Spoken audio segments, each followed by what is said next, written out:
Hello welcome back student. હું નિલેશ બાવળિયા શ્રી વાત્સલ્ય ક્લાસીસમાં આપનું હાર્દિક સ્વાગત કરું છું. આપણે જોઈ રહ્યા છીએ ધોરણ 10 પ્રકરણ નંબર 4 દ્વિઘાત સમીકરણ.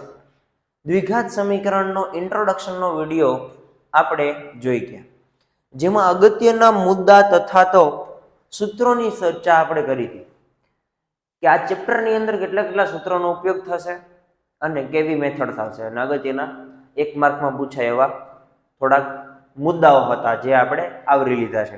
જો વિડીયો ન જોયો હોય તો જરૂરથી વિડીયો જોઈ લેજો, કારણ કે એ વિડીયો સંપૂર્ણપણે તમે જોયેલો હશે તો તમને આખો ચેપ્ટર આવડશે. આઈ બટન ઉપર છે એ વિડીયો જોઈ લેજો. હવે શરૂઆત કરીએ આપણે સ્વાધ્યાય 4.1. એની અંદર પ્રથમ દાખલો આપણને કંઈક એવો આપ્યો છે કે નીચે આપેલ સમીકરણો દ્વિઘાત સમીકરણો છે કે કેમ તે ચકાસો. દ્વિઘાત સમીકરણ ક્યારે બને? દ્વિઘાત સમીકરણ ત્યારે જ બને જ્યારે એની મહત્તમ ઘાત 2 હોય. કોઈ પણ સમીકરણ આપણને આપેલું હોય એમાં બરાબરની નિશાની હોવી જોઈએ તો જ શું બની સમીકરણ બને, અને મહત્તમ ઘાત એની 2 હશે તો એને દ્વિઘાત કહેવાય, કારણ કે દ્વિનો મિનિંગ થાય 2 ઘાત. તો આપણે આનું સાદુરૂપ આપી અને આપણને 2 ઘાત મળે છે, એટલે કે દ્વિઘાત સમીકરણ મળે છે કે નથી મળતું તે ચકાસવાનું છે. તો જો અહીંયા ધ્યાન રાખજો બધા, x + 1 નો સ્ક્વેર = 2x કૌંસમાં x - 3 આવું આપણને આપેલું છે. આ નિત્ય સમ છે, જોવો જોઈએ x + 1 નો વર્ગ.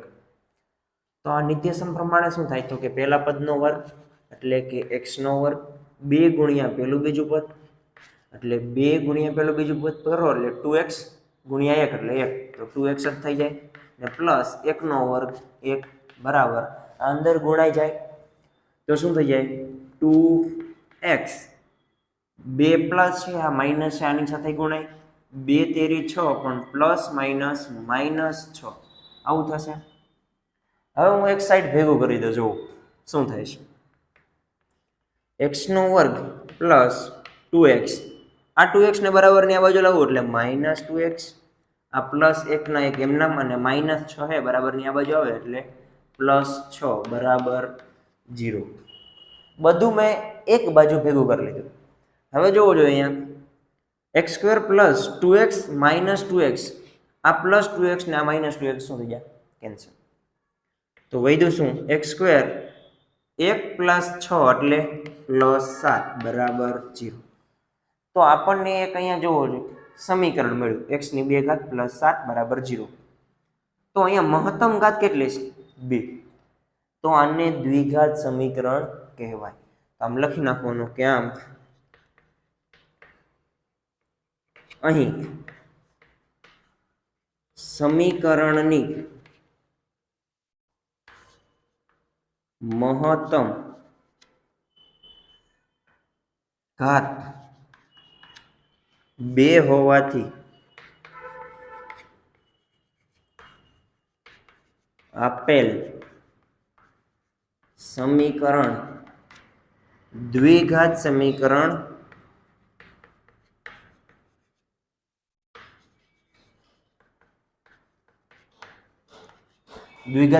છે. કેટલો ઈઝી છે, એવો ને એવો બીજો છે. જાતે કરવાનો ટ્રાય કરો, વિડીયોને પોઝ કરી દો અને દાખલો ગણો. જો થઈ જાય ને તો મને કોમેન્ટની અંદર જણાવો કે થઈ ગયો છે. બાકી હું કરાવું છું, જોવો જોઈએ સાવ ઈઝી છે. x² - 2x = -2 અંદર ગુણાઈ જાય. જોજો -2 અંદર ગુણવાના છે, minus plus minus 2 તેરીને 6 minus minus plus 2 ગુણ્યા x એટલે 2x. આવું થઈ ગયું. એક બાજુ ભેગું કરી લ્યો, ચલો x² - 2x, આ 2x આ બાજુ આવે એટલે માઇનસ થઈ જાય -2x. અહીંયા કાંઈ નથી, -6 બરાબરની આ બાજુ એટલે +6 બરાબર 0. તો શું થઈ ગયું જોવું જોઈએ, x² એમના એમ -2x ને -2x -4x થઈ જશે એટલે -4x + 6 = 0. આ એક સમીકરણ મળી ગયું. હવે આનું કાંઈ થાય નહીં. તો દ્વિઘાત છે, હા છે. x ની મહત્તમ ઘાત કેટલી છે 2, તો આપેલ સમીકરણ એ દ્વિઘાત સમીકરણ છે. આમ અહીં સમીકરણની મહત્તમ ઘાત 2 હોવાથી આપેલ સમીકરણ દ્વિઘાત સમીકરણ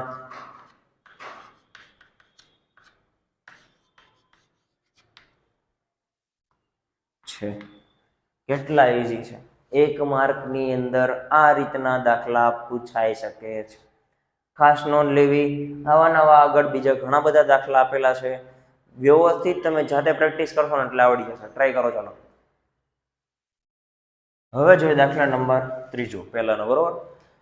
તો 2 કૌંસ આપ્યા છે, 2 કૌંસ છે, અંદર ગુણાઈ જાય, અહીંયા પણ ગુણાઈ જાય. જો હું ગુણું છું, ખાસ ધ્યાન રાખજો. x આની સાથે ગુણાય તો શું થાય? x ગુણ્યા x એટલે x². આની સાથે ગુણાય તો પ્લસ x એકા x. -2 છે એ આખા કૌંસ સાથે ગુણાય છે તો -2x ને 2 એકા 2 પણ -2. ચલો આ બાજુનું કામ પૂરું. આ બાજુ જોવો જોઈએ, x ગુણ્યા x એટલે x². આની સાથે ગુણાય, આની સાથે ગુણાય, એવી જ રીતે આની સાથે ગુણાઈને આ એક પાછા આવી રીતે, બરોબર. આગળ આપણે શીખી ગયા છીએ x ગુણ્યા x એટલે x², x ગુણ્યા 3 એટલે plus 3x minus plus minus x, બરોબર. 1 ગુણ્યા x કરો એટલે 1 ના લખો તો ચાલે, તો 1 તેરી 3 એટલે -3 આવું થશે. હવે બંને સાઈડ ભેગું કરી દઈએ એક બાજુ, કાં તો સાદું રૂપ આપી દઈએ. ચલો x², આ x પ્લસ છે, આ -2x એટલે -x વધે, -2 is equal to x², 3x છે અને આ x માઇનસ છે એટલે પ્લસ 2x. 3x માંથી એક x વયો જાય એટલે કેટલા વધે? 2x -3. એક બાજુ ભેગું કરી દઈએ. ચલો આ x², આ x² આ બાજુ આવે એટલે -x², -x, આ માઇનસ આ બાજુ આવે એટલે -2x અને -2 આ બાજુ આવે એટલે +3 બરાબર 0. મેં એક બાજુ બધું ભેગું કરી લીધું. હવે સાદું રૂપ આપી દીધું. જોવું આ x² ને x² ઉડી ગયા. આ -x, -2x, -3x, -2 +3 એટલે +1 બરાબર 0 આવું વધ્યું. જો તો આ સમીકરણની અંદર 2 ઘાત દેખાય છે કે નથી? આની એક જ ઘાત હોય તો આપેલ સમીકરણ એ દ્વિઘાત સમીકરણ નથી. આપેલ સમીકરણ દ્વિઘાત સમીકરણ નથી, બરોબર. ટૂંકમાં લખો તો ચાલે, જેમ મેં આગળ દાખલા લખાવ્યા એમ વ્યવસ્થિત આપણે સંપૂર્ણપણે લખી શકાય. હવે બીજો જો, એવી જ રીતે દ્વિઘાત સમીકરણ છે કે નથી ચેક કરવાનું. આવા 6 દાખલા આપણે ક્વેશ્ચન 1 ની અંદર આપેલા છે, 1 માર્કની અંદર પૂછી શકે છે.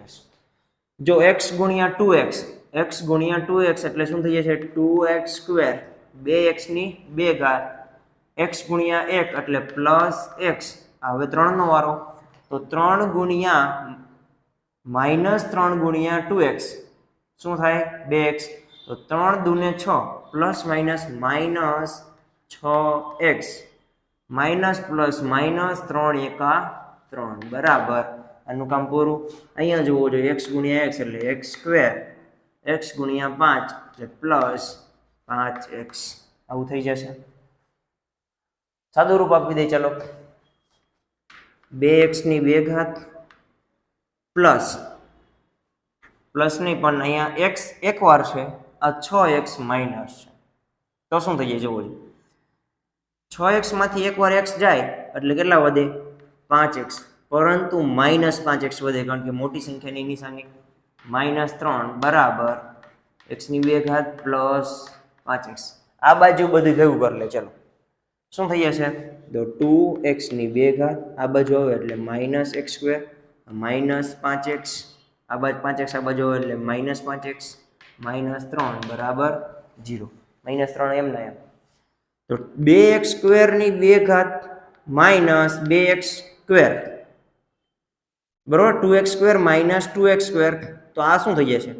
ખાલી x² વધશે કારણ કે 2x ની 2 ઘાત છે, એમાંથી એકવાર x² વહી જાય એટલે 1 વધે.